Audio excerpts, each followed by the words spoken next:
Good morning, Hank. It's supposed to be Monday. But in fact, it's Saturday. Hank, that's Tobin Anderson, world-famous children's book author and winner of the 2006 National Book Award. This is the guide. What's going on? Some quick background information. Before Tobin and I met up at a book festival in Kalamazoo, Tobin spent a day in Detroit looking at abandoned buildings, where he randomly met our tour guide.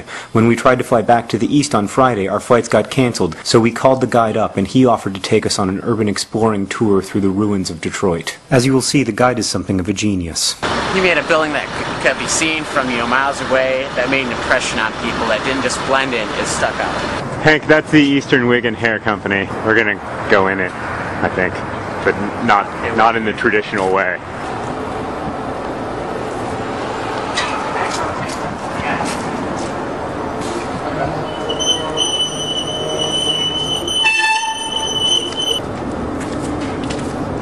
Okay, so that didn't work, Hank, and I'll tell you why. The owner of the building happened to drive by while Tobin was pulling down the fire escape. Hank, I'm in an abandoned building. I'm feeling some anxiety.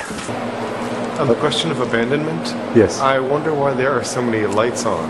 It means it could be a caretaker, that could come on and check on it. Not every day. Hank, I think it goes without saying that you shouldn't break into abandoned buildings, particularly not unless you have professional assistance like we did. It's unsafe, asbestos-y, terrifying, and generally illegal. Is it a happy place, Tobin? Does it feel safe? No, because there are holes at that end of the floor.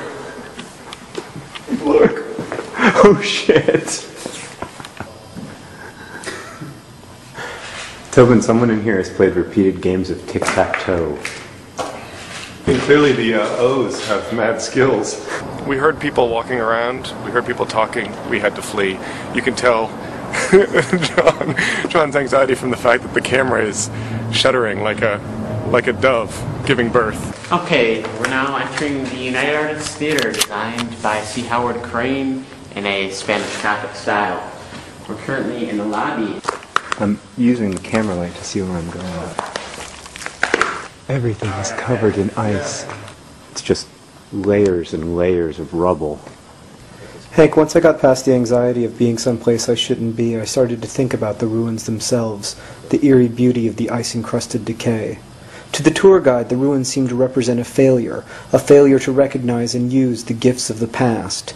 To Tobin, they also spoke of the inevitability of it all, this stark reminder that one day, every building will be ruins. I felt a mix of anxiety and reverence that I haven't felt since I worked at the hospital. I kept slipping up and calling it the cathedral instead of the theater. I'm on the stage now. Dies ira, dies ira, solvet cyclone in favela, teste David cum sabila. National Geographic from 1968. Iran's Shah crowns himself in glittering Tehran. It was a very different time. Now pull it back open. Do the same thing. It's heavy, huh? Yeah. Look at all these safe deposit boxes. Go through the troll hole first. All right, first we have to go through the troll hole again. Hank, we just came through a hole in that fence. We went into that theater, and then into this office building. Hank, this is what the theater used to look like that we were in today. That's decayed beyond recognition for the most part. Hey Hank, tell me if this place looks familiar.